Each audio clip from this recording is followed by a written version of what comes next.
महामहिम राज्यपाल द्वारा दिए गए अभिभाषण पर मुझे बोलने का समय दिया, इसके लिए धन्यवाद।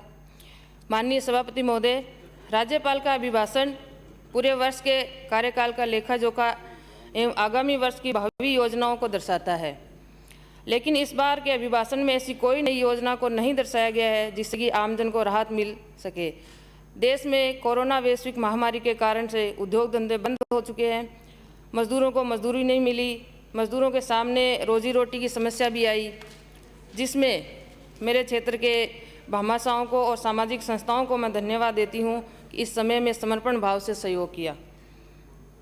बेरोजगारी इस कदर हो गई कि स्किल और अनस्किल लेबर को भी कार्य नहीं मिल रहे हैं, जिससे कि वह अपना आजीवन यापन कर सके। कोरोना के समय वास्तविक तौर पर जिन जरूरतमंद परिवारों को भोजन सामग्री वितरित की जानी थी उनको लाभ नहीं मिला, जबकि हमारे मुख्यमंत्री जी की अवधारणा थी कि कोई भूखा ना सोए। वह अवधारणा भी जरूरतमंदों के लिए असहाय रही। माननीय सभापति महोदय, मेरे अनूपगढ़ विधानसभा क्षेत्र में 3 सामुदायिक स्वास्थ्य केंद्र है, अनूपगढ़, गरसाना और रावड़ा, जिनमें डॉक्टरों की कमी के लिए चिकित्सालयों के रिक्त पदों को भरने के लिए सदन में मांग रखी थी। मैंने बार बार, जब भी ऐसे भाई साहब भी बोल रहे थे, मेरे द्वारा बार बार मांग रखने के बावजूद भी वहाँ अभी तक एक भी डॉक्टर नहीं लगाया गया है। इसको लेकर मैं मुख्यमंत्री और मंत्री जी से भी मिली थी, लेकिन अभी तक पद रिक्त पड़े हैं, ना ही सहायक स्टाफ की कोई नियुक्ति की गई है। इस महामारी में मेरे क्षेत्र की जनता को भगवान भरोसे छोड़ दिया गया है। चिकित्सालयों में दवा नहीं है, जांच मशीन पर टेक्नीशियन नहीं है और बीमार को संभालने के लिए स्टाफ नहीं है। गंभीर रोगी के एक प्रकरण को मैं सदन में बताना चाह रही हूँ। मेरे क्षेत्र के मुखराम पुत्र हरचंद्र राम निवासी 15 एलम तहसील अनूपगढ़ के लीवर की पथरी का ऑपरेशन था। 18 अगस्त 2020 को संतोकबा दुर्लभ जी अस्पताल में उनको भर्ती करवाया गया, ऑपरेशन हुआ और 31 अगस्त 2020 को कोरोना बताकर मृत घोषित कर दिया। परिवार को अस्पताल प्रशासन के दबाव में लगभग 7 लाख रुपए का बिल चुकाना पड़ा। ऐसा हाल मेरे प्रदेश का है। सभापति महोदय, कोरोना काल में अनूपगढ़ के चिकित्सालयों में आइसोलेशन वार्ड तो तैयार किए, लेकिन डॉक्टर और टेक्नीशियन स्टाफ के अभाव में इन वार्डों को बनाने का कोई औचित्य नहीं रहा। माननीय सभापति महोदय, प्रधानमंत्री मातृ वंदना योजना गर्भवती व दात्री महिलाओं को आर्थिक संबल के लिए चलाई जा रही है, लेकिन इस योजना का लाभ सरकारी अस्पतालों में पैदा हुई बच्चियों की डिलीवरी के समय ही लाभान्वित किया जाता है, लेकिन कोई बच्ची रजिस्टर्ड निजी चिकित्सालय में प्रसव हो जाए तो उसे इस लाभ से लाभान्वित नहीं किया जाता है। एक रजिस्टर्ड निजी चिकित्सालय में सभी सुविधाएं होने के बावजूद भी सरकार इस पर गंभीर नहीं है। यदि एक उप स्वास्थ्य केंद्र पर एएनएम बिना जनाना चिकित्सक के प्रसव करवा सकती है तो निजी चिकित्सालयों में भी इस योजना का लाभ मिलना चाहिए। सभापति महोदय, मैं बात करना चाहूँगी सिंचाई पानी पर। राजस्थान की मरुधरा की जीवनदायिनी कही जाने वाली इंदिरा गांधी नहर पर प्रदेश के करोड़ों लोगों का जीवन आश्रित है। केवल मात्र मेरे विधानसभा क्षेत्र अनूपगढ़ ही नहीं बल्कि पूरे बीकानेर संभाग का किसान वर्ग इस इंदिरा गांधी नहर परियोजना के प्रथम चरण द्वारा उपलब्ध सिंचाई पानी के सहारे अपने जीवन का ताना बाना बुनता है। माननीय सभापति महोदय, किसानों के हित के लिए कांग्रेस बड़ी चिंतित है। किसानों के हमदर्द होने का बहाना बनाकर राहुल गांधी जी कल पदमपुर पधारे थे।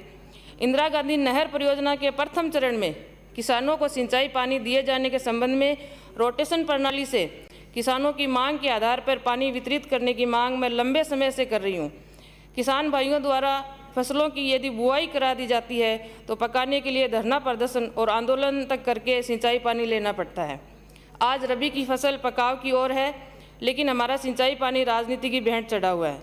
मैं आपको रेगुलेशन अधिकारी द्वारा दिए गए आदेश को सदन में बता रही हूँ कि तय रेगुलेशन के आधार पर 9 फरवरी 2021 को सुबह पानी अनूपगढ़ सागा में पूरा हो जाना था, लेकिन रेगुलेशन अधिकारी ने 48 घंटे बाद सिंचाई पानी देने का आदेश जारी कर किसानों के होश उड़ा दिए। लेकिन जैसे ही राहुल गांधी जी के प्रस्तावित दौरे का विरोध ना हो, उनका दौरा निश्चित हुआ, वैसे ही पुनः आदेश जारी कर सिंचाई पानी 12 घंटे बाद ही छोड़ दिया गया। इसका अर्थ है कि सरकार प्रयास करे और चाहे तो किसानों को उनके हक का पूरा पानी दिया जा सकता है।